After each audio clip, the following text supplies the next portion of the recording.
Hello students. आज मैं आपको बताऊंगा फ्रेम ऑफ रेफरेंस। ये फ्रेम ऑफ रेफरेंस क्या होती है, इसकी डेफिनेशन देख लो, मैंने लिख रखा है। An arbitrary set of axis with reference to which the position और motion of something is described और physical laws are formulated is called frame of reference. That means in simple words में बोलूं तो किसी भी ऑब्जेक्ट की position और motion बताने के लिए जो रिक्वायर्ड फ्रेम होती है ना, उसे हम कहते हैं frame of reference. Okay, in simple words ऐसा आप समझ सकते हो कि किसी भी ऑब्जेक्ट की पोजीशन और मोशन बताने के लिए जो रिक्वायर्ड फ्रेम होती है that is called frame of reference. Okay, और इस ब्रह्मांड में किसी भी ऑब्जेक्ट की जब आप पोजीशन और मोशन एक्सप्लेन करने की कोशिश करोगे तो आपको एक फ्रेम ऑफ रेफरेंस की आवश्यकता पड़ेगी ही, एक फ्रेम ऑफ रेफरेंस की नीड होगी ही। ठीक है। और दूसरी बात, एक ही ऑब्जेक्ट की अगर आपने पोजीशन और मोशन किसी फ्रेम के रेफरेंस पे दिया तो उसकी जो पोजीशन और मोशन कुछ अलग आएगी अगर दूसरे फ्रेम ऑफ रेफरेंस से आपने उसी ऑब्जेक्ट की जो मोशन और पोजीशन बताने की अगर कोशिश किया तो फ्रेम ऑफ रेफरेंस बदलने से उस ऑब्जेक्ट की पोजीशन और मोशन बदल जाती है। ये कह रहा हूं मैं। देखो क्या रहा हूं, देखिएगा। मैं ये कह रहा हूं कि मान लो यहाँ पे ये क्या है, ये ट्रेन है। मान लो क्या है, ट्रेन है, ट्रेन की बोगी है। और इस ट्रेन में दो दोस्त आपके बैठे हुए हैं, एक कुर्सी में ऐसे करके क्या किए हुए हैं, सीट में बैठे हुए हैं दो दोस्त।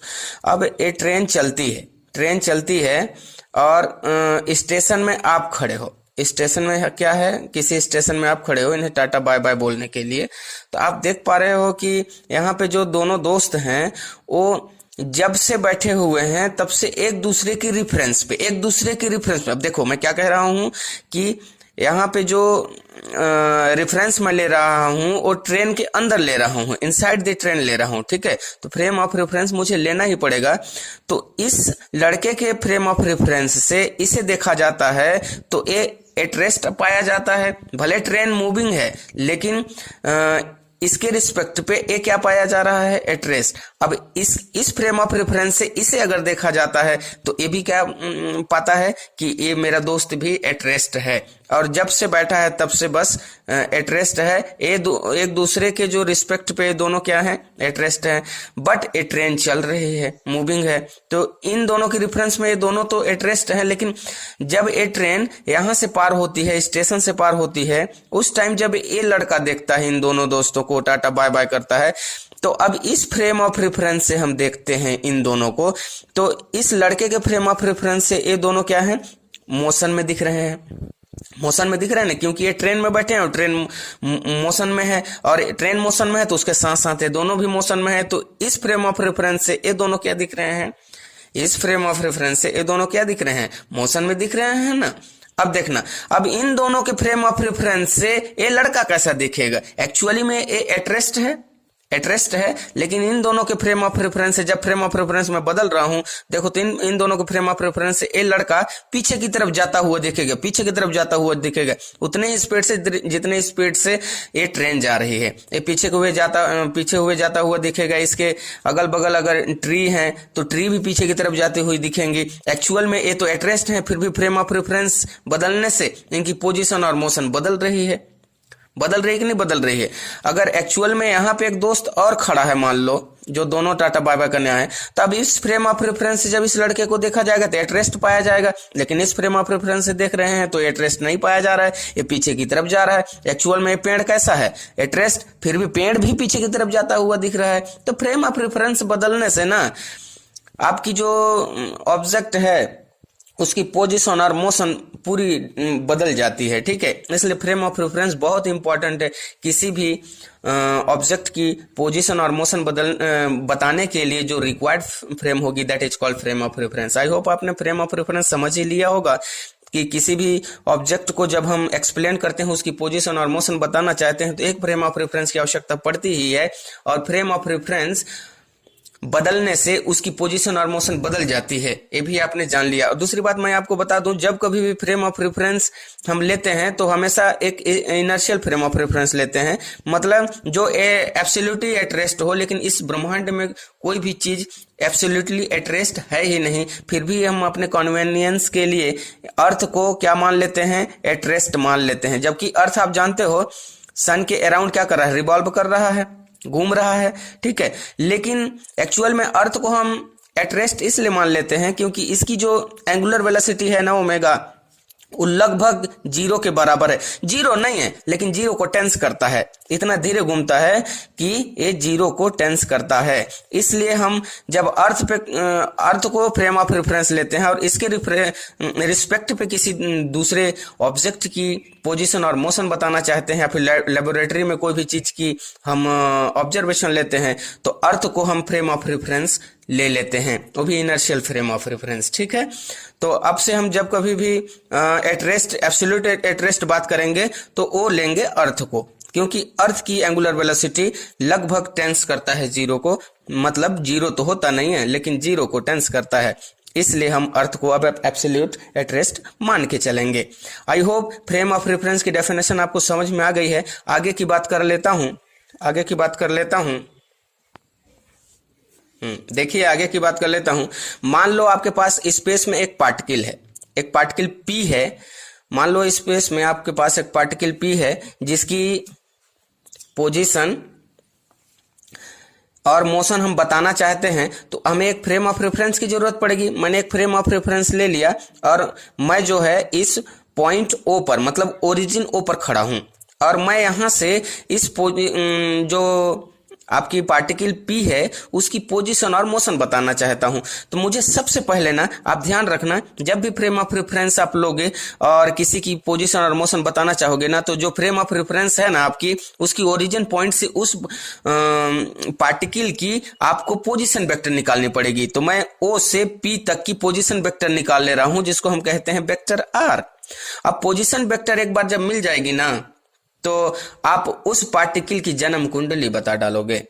क्या कर डालोगे, एक बार हम पोजीशन वेक्टर अगर अचीव कर लिए किसी पार्टिकल की, और पोजीशन वेक्टर आप जानते हो फ्रेम ऑफ रेफरेंस की ओरिजिन से लेके उस पार्टिकल तक की डिस्टेंस ही होती है, ठीक है। एक बार अगर पोजीशन वेक्टर मिल गई आपको ना, तो पोजीशन वेक्टर मिलने के बाद इस पार्टिकल जन्म कुंडली बता दोगे। कैसे? अब इस पोजीशन वेक्टर को हम ऐसा लिखते हैं, क्योंकि देखो इस पॉइंट P तक चलने के लिए मुझे ये वाली डिस्टेंस चलना पड़ेगा, ये डिस्टेंस चलना मतलब y चलना पड़ा। यहां अगर मैं होता तो यहां से मुझे x चलना पड़ता, इधर कहीं पे होता तो z चलना पड़ता ना, z चलना पड़ता ना। ये पार्टिकल P यहां पे है मान लो, ठीक है, तो z चलना पड़ता। इसका मतलब ये हुआ कि इसकी जो कोऑर्डिनेट्स हैं x y z होंगी, एक्स वाई जेड होंगी, और टाइम टी भी होगा, लेकिन अभी मैंने इसे इंक्लूड नहीं किया है, ठीक है। एक्स वाई जेड होगी, इसलिए भाई मैं तो कहीं से भी आ सकता हूँ, 3 डायमेंशन से कहीं से भी आ सकता हूँ, इसलिए इसकी जो कोऑर्डिनेट्स है मैंने एक्स वाई जेड लिया हुआ है।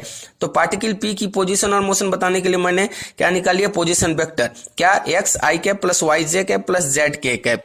अब एक बार जब पोजीशन वेक्टर मिल जाएगी ना, तो हम क्या करेंगे, differentiating this position vector with respect to time, then we get the velocity of this particle P, and again differentiating this position vector with respect to time, then we get the acceleration of this particle P। मतलब मैंने क्या बताया कि अगर एक बार position vector मिल गई ना, तो आप उसकी वेलोसिटी निकाल सकते हो, आप उसकी एक्सेलरेशन निकाल सकते हो, और जो कुछ भी चाहो आप इसकी निकाल सकते हो। तो इसमें इंपॉर्टेंट क्या हो गई, पोजीशन वेक्टर निकालना। और सबसे इंपॉर्टेंट क्या, एक फ्रेम ऑफ रेफरेंस पहले लोगे, उसके रिस्पेक्ट पे उस पार्टिकल की आप पोजीशन और मोशन बताओगे। अब मैं आप लोग को बताऊंगा कि फ्रेम ऑफ रेफरेंस कितने टाइप के होते हैं। तो लिखो, देखो यहाँ पे, there are 2 types of frame of references. First one inertial frame of reference, second one non inertial frame of reference. अब हम एक एक करके दोनों की डेफिनेशन समझेंगे, इसके बाद हम देखेंगे कि मैथमेटिकली हम किसी भी फ्रेम ऑफ रेफरेंस को कब इनर्शियल फ्रेम ऑफ रेफरेंस बोलते हैं और कब non inertial frame of reference बोलते हैं। फिर मैं फिजिक्स की भाषा में बताऊंगा कि एक्चुअली में आप कैसे चेक कर पाओगे कि कोई भी फ्रेम ऑफ रेफरेंस है वो इनर्शियल है कि नॉन इनर्शियल है, या फिर उसमें न्यूटन्स के लॉ होल्ड हो रहे हैं या नहीं हो रहे हैं। ये सब कैसे दिखता है फिजिकली वो भी बताऊंगा। सबसे पहले मैथमेटिकली बताऊंगा, इसके बाद फिर फिजिकली बताऊंगा। ओके, तो चलते हैं इसकी डेफिनेशन देखते हैं।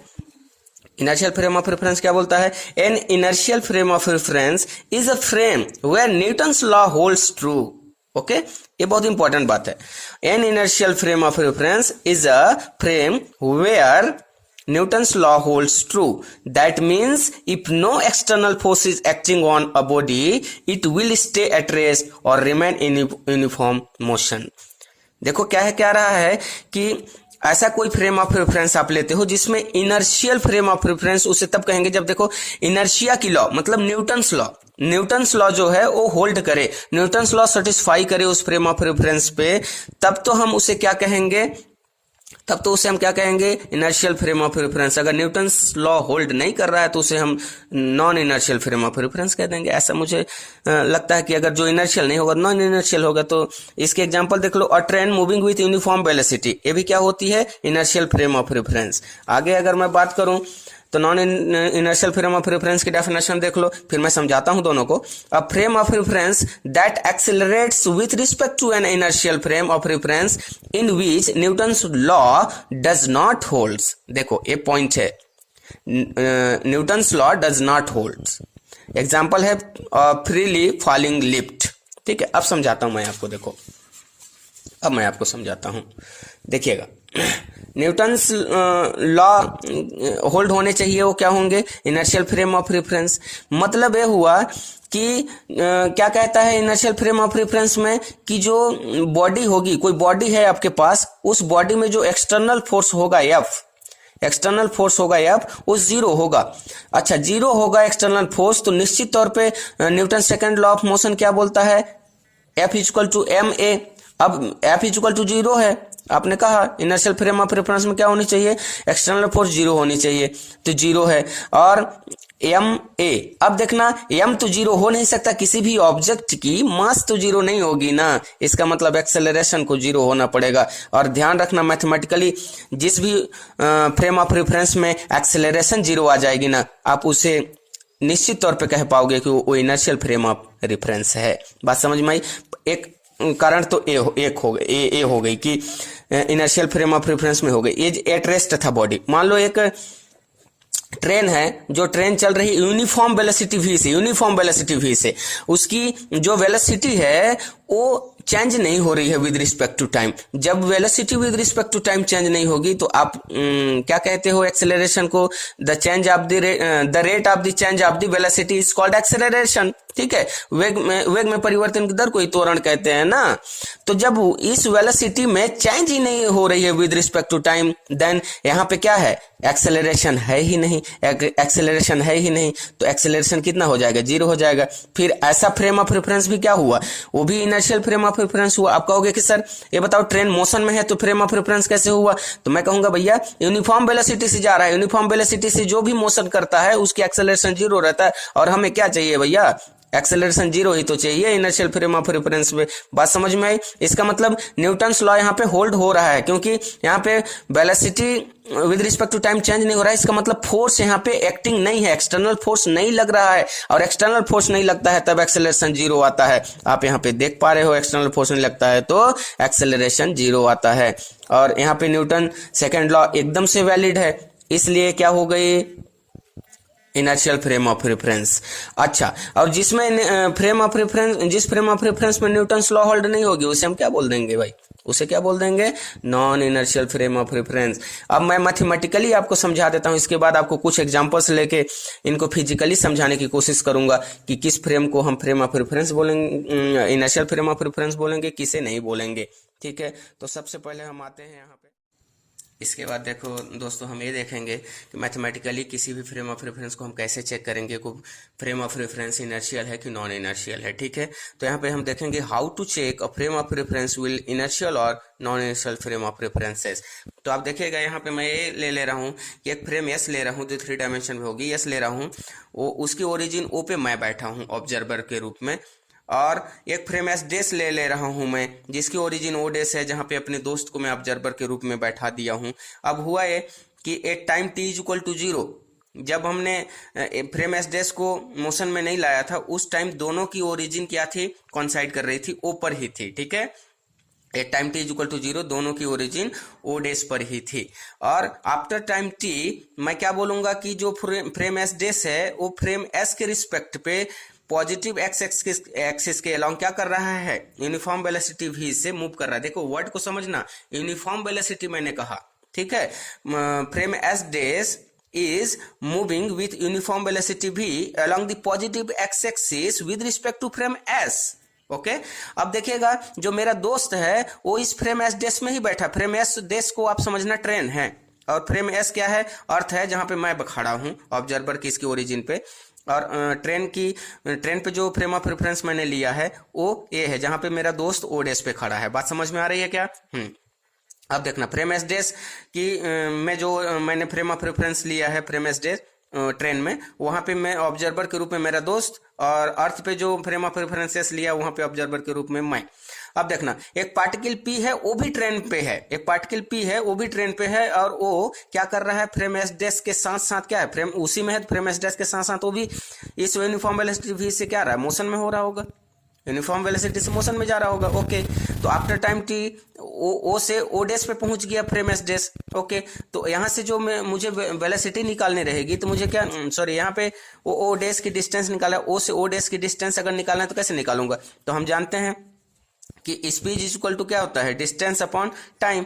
तो डिस्टेंस यहां से निकालना है तो मेरे पास क्या हो जाएगी, स्पीड इनटू टी। तो डिस्टेंस इज इक्वल टू क्या हो जाएगी, स्पीड क्या लिखा है मैंने v, तो vt हो गई ना, डिस्टेंस कितनी हो गई vt, तो यहां से ओ डेस की वैल्यू कितनी हो गई vt। अब मैं क्या करूंगा, वेक्टर ट्रायंगल लॉ लगा दूंगा। अब देखना ध्यान से कि ये जो पार्टिकल p है फ्रेम एस डेस के रिस्पेक्ट में इसके कोऑर्डिनेट्स क्या हो जाएंगे, x डेस, y डेस, z डेस, t डेस, क्योंकि आफ्टर टाइम t ये पार्टिकल p यहां पहुंच जाएगा फिर यहां पहुंच जाएगा ऐसे करके। तो टाइम का भी कोऑर्डिनेट्स है, x y z का कोऑर्डिनेट्स तो है ही, मैं पहले ही x y z के कोऑर्डिनेट्स कैसे होता है समझा दिया हूं। अब इस फ्रेम एस के रिस्पेक्ट में मेरे रिस्पेक्ट पे ये पार्टिकल p की कोऑर्डिनेट्स क्या हो जाएंगे, x y z t, x dash, y dash, sorry x y z t, और फ्रेम एस डेस के रिस्पेक्ट बता ही दिया हूं, x डेस, y डेस, z डेस, t डेस हो जाएगी। ओके अब मैं क्या बोला था कि किसी भी पार्टिकल की अगर आपको पोजीशन और मोशन बताने है तो सबसे पहले आपको पोजीशन वेक्टर लेनी पड़ती है। पोजीशन वेक्टर लेने का तरीका मैंने क्या बताया है, अपनी ओरिजिन से, फ्रेम ऑफ रेफरेंस की ओरिजिन से उस पार्टिकल तक की डिस्टेंस मतलब पोजीशन वेक्टर निकालनी होती है। तो मैं यहां से यहां तक की ओपी निकाल लिया वेक्टर r, और मेरा दोस्त भी वही काम करेगा, अपनी फ्रेम ऑफ रेफरेंस की ओरिजिन से इस पार्टिकल पी तक की क्या निकालेगा, पोजीशन वेक्टर, तो उसने निकाल दिया वेक्टर r डैश। अब जब एक बार पोजीशन वेक्टर मिल जाए ना तो फिर हम उस पार्टिकल की जन्म कुंडली बता देंगे, मैं शुरू से बताते आ रहा हूं।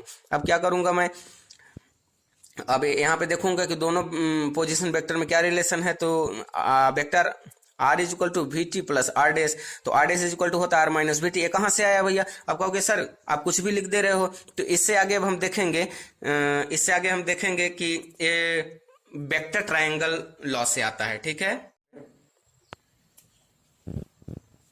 अब देखो यहां से क्या हो गया, यहां से हम because in vector triangle O dash P देखे, OP is equal to O dash plus O dash P, तो ओपी की वैल्यू हमने रख दिया, ओपी की वैल्यू कितनी है आर, ओ डेस की वैल्यू कितनी है we T, plus O dash P की वैल्यू कितनी है आर डेस, इनसे पक्षांतर कर दिया तो हो जाएगा vector R dash is equal to vector R minus V T. अब आगे चल लेते हैं और देखते हैं, आगे चल लेते हैं और देखते हैं कि इससे क्या होगा। जो इक्वेशन फर्स्ट आई है, देखो इक्वेशन फर्स्ट आई है उसे हम क्या कर रहे हैं, then the velocity of the particle P, then the velocity of the particle P in S dash frame. तो मैं क्या करूंगा, जो इक्वेशन फर्स्ट आई थी उसे वन टाइम डिफरेंशिएट करूंगा with respect to time, then क्या हो जाएगी D R dash upon D T is equal to D R by D T minus V. ये देखो वेलोसिटी इक्वेशन मिल गई, क्योंकि मैंने कहा था पोजीशन वेक्टर एक बार मिल जाएगी ना, तो उस पोजीशन वेक्टर को वन टाइम डिफरेंशिएट करेंगे with respect to time, then we get the velocity of that particle. तो ये वेलोसिटी इक्वेशन मिल गई, and the acceleration of the particle P in S dash frame. इसके लिए मुझे क्या करना पड़ेगा, जो एबव इक्वेशन है उसे अगेन डिफरेंशिएट करना पड़ेगा विद रिस्पेक्ट टू टाइम। तो मैंने किया, देखो D square R dash upon D T square equal to D square R upon over D T square. यहाँ पे देखो v क्या है, कांस्टेंट है, क्योंकि ये v is a uniform velocity मैंने लिया है ना, इसलिए कांस्टेंट है। कांस्टेंट की डिफरेंशिएशन चाहे किसी भी वेरिएबल के रिस्पेक्ट पे लो 0 आ जाती है। तो ये क्या हो गई, पोजीशन वेक्टर की 2 time differentiation with respect to time क्या देता है हमें, एक्सेलरेशन। चूंकि डैश लगा है तो एस डैश फ्रेम में उस पार्टिकल पी की एक्सेलरेशन, डैश नहीं लगा इसका मतलब फ्रेम एस में उसी पार्टिकल की एक्सेलरेशन, देखो दोनों फ्रेमों में उस पार्टिकल पी की एक्सेलरेशन इक्वल आ गई। तो मैथमेटिकली अब हम क्या कह सकते हैं कि equation 2 shows that the given frame of references are inertial frame of references. तो मैथमेटिकली जब इस ए वाली कंडीशन आ जाएगी ना, A vector A dash is equal to vector A, तब आप कह दोगे कि वो जो गिवन फ्रेम ऑफ रेफरेंस है वो इनर्शियल फ्रेम ऑफ रेफरेंस है। बात समझिए, मैथमेटिकल ऐसा हो जाएगी। और नॉट इज इक्वल टू आएगी तो कहोगे non inertial frame of reference है। ये तो मैथमेटिकली हो गई भाई। अब क्वेश्चन माइंड पे ये आ रहा है कि भाई हमेशा मैथमेटिकली ही चेक थोड़ी करेंगे, किसी भी ऑब्जेक्ट को देख के हम कैसे पता लगाएंगे फिजिकली। फिजिक्स पढ़ रहे हैं तो फिजिक्स सीखना है हमें, कॉन्सेप्ट, ठीक है। तो प्रैक्टिकली कॉन्सेप्ट कैसे हम समझ सकते हैं कि वो इनर्शियल है कि नॉन इनर्शियल है। उसके लिए एग्जाम्पल देखो, यहाँ पे एक एग्जाम्पल लेता हूं। मान लो अभी आपने देखा कि जिस फ्रेम ऑफ रेफरेंस पे न्यूटन्स लॉ होल्ड नहीं होंगी वो क्या होंगी, non inertial frame of reference. जिस पे होल्ड होंगी वो क्या होंगी, इनर्शियल फ्रेम ऑफ रेफरेंस। तो आप वहां पे देखे थे कि एक बॉडी है वो एट रेस्ट है, तो उस पर फोर्स क्या होगी भाई, एट रेस्ट है मतलब फोर्स नहीं लग रही है, जीरो है। जब फोर्स जीरो है तो एफ इज इक्वल टू जो एम ए होता है, सेकेंड लॉ होती है Newton second law of motion, वहां से क्या हो जाएगी, ये जीरो हो जाएगी, ये क्या हो जाएगी एम ए। आप जानते हो कि बॉडी है तो बॉडी की मास तो जीरो हो नहीं सकती, तो एक्सेलरेशन को जीरो होना पड़ेगा, एक्सेलरेशन शुड भी जीरो ना, तो एक्सेलरेशन जीरो आ गई। इसका मतलब ये इनर्शियल फ्रेम ऑफ रेफरेंस है, इनर्शियल फ्रेम ऑफ रेफरेंस है क्योंकि यहाँ पे क्या है, ए जीरो आ रहा है, ठीक है। अब यही मान लो ट्रेन मान लेता है इसको, तो ए यूनिफॉर्म वेलोसिटी v से अगर मूव करती है, यूनिफॉर्म वेलोसिटी v से, तब भी f इक्वल टू जीरो होता है, तब भी हम यहीं पे पहुंच जाते। इसका मतलब या तो एट रेस्ट हो या तो यूनिफॉर्म वेलोसिटी v से मूव करे। तो वहां पे आप देख पा रहे हो कि Newton second law of motion क्या हो रही है, वैलिड हो रही है, होल्ड्स हो रही है। तो ऐसे फ्रेम ऑफ रेफरेंस को हम इनर्शियल फ्रेम ऑफ रेफरेंस कहेंगे। ऐसा जब भी आपको मिलेगा आप कहना कि वो फ्रेम ऑफ रेफरेंस क्या है, इनर्शियल फ्रेम ऑफ रेफरेंस। अब नॉन इनर्शियल समझ लेते हैं। मान लो आप ये ड्राइवर हो और बड़े शौक से इस बस में बैठे हो चलाने के लिए, ड्राइव करने के लिए।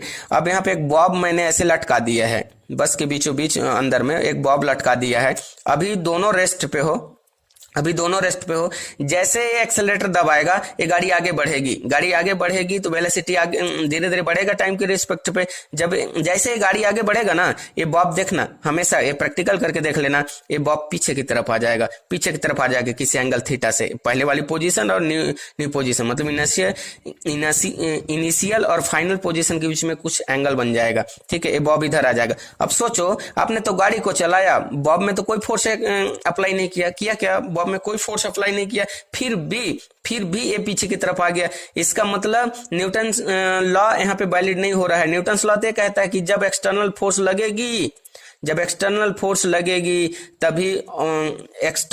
लगेगी तभी पार्टिकल क्या होगी, कि तभी ऑब्जेक्ट क्या होगी, मोशन में आएगी, ऐसा बोलता है। अरे भैया यहाँ पे तो दिख रहा है कि बिना फोर्स की ही बॉब जो के यहाँ पे आ जा रही है। इसका मतलब है तो विचित्र बात हो गई, न्यूटन लॉ को ये होल्ड नहीं कर रहा है, ये तो न्यूटन लॉ को उल्लंघन है, ठीक है। इसका मतलब न्यूटन लॉ यहाँ पे वैलिड नहीं है। अगर न्यूटन लॉ वैलिड नहीं है तो यहाँ पे जो फ्रेम ऑफ रेफरेंस मैं लूंगा वो non inertial frame of reference होगी। आई होप आपको समझ में आया होगा। अब देखते हैं आगे एक और एग्जांपल। मान लो आपके पास ऐसा ये ट्रेन है, ठीक है, ट्रेन सपोज करो बस, ठीक है, ट्रेन है। अब यहाँ पे आप जो विंडो है, विंडो के पास बैठे हो, आप कहाँ पे बैठे हो, विंडो के पास बैठे हो। अब विंडो से जो बाहर हाथ निकाल के, या फिर अंदर ही सोचो, बाहर में आपका दोस्त है, वो आपको देख रहा है और आपकी ट्रेन चल रही है। अब इतनी स्पीड चल रही है, कोई देख पाता है। एक दोस्त आपका यहाँ पे है।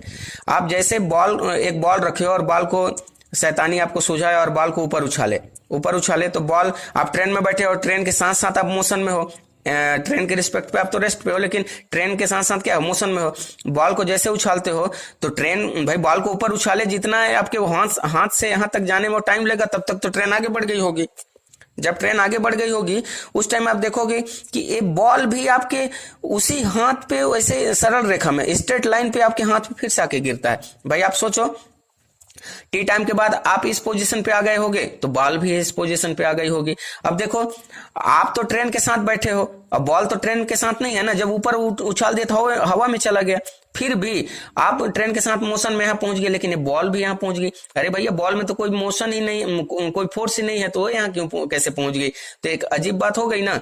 क्या हो गई? अजीब बात हो गई कि बिना फोर्स का ये बॉल यहाँ कैसे आ गया? मतलब और बाहर जो लड़का खड़ा है उसे क्या दिखेगा कि आपने ऐसे बॉल फेंका और वो स्ट्रेट लाइन में वापस आता हुआ, तो इसे दिख रहा है, आपको दिख रहा है जो ट्रेन में बैठे हैं।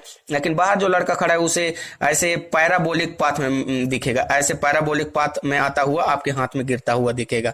इसका मतलब ये हुआ कि यहाँ पे न्यूटन्स लॉ होल्ड ही नहीं हो रहा है भाई।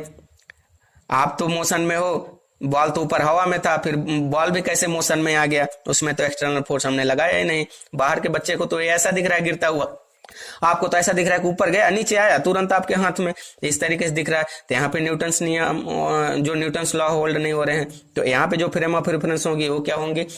Non inertial frame of reference. Last में बताना चाहूंगा दोस्तों, इस तरीके से फिजिकली आप समझ सकते हो, मैथमेटिकली इस तरीके से समझ सकते हो, ठीक है। एक्सेलरेशन दोनों इक्वल आनी चाहिए, पहली बात। दूसरी बात मैं ये बता देता हूं, सबसे इंपॉर्टेंट बात, कि जब कभी भी non inertial frame of reference लिया जाएगा वो मूविंग ऑब्जेक्ट के इनसाइड लिया जाएगा। देखो ये पॉइंट वाली बात है। ये अगर मोशन में है, किसमें है? ये ऑब्जेक्ट मोशन में है, तो जब कभी भी non inertial frame of reference लिया जाएगा वो इस मोशन करती हुई ऑब्जेक्ट के इनसाइड ही लिया जाएगा। बात समझ में आई? और इनर्शियल फ्रेम ऑफ रेफरेंस हमेशा जो एट एब्सोल्यूट एट रेस्ट होगी वहां लिया जाएगा। बात समझ में आ गई? Very good. आई होप आप लोगों ने फ्रेम ऑफ रेफरेंस अच्छे से समझा होगा, मैथमेटिकली फिजिकली सभी तरीके से। अगर कोई क्वेरी हो तो आप कमेंट बॉक्स में मैसेज ड्रॉप कर सकते हो, उसे मैं सॉल्व करने की कोशिश करूंगा नेक्स्ट वीडियो में। Thank you.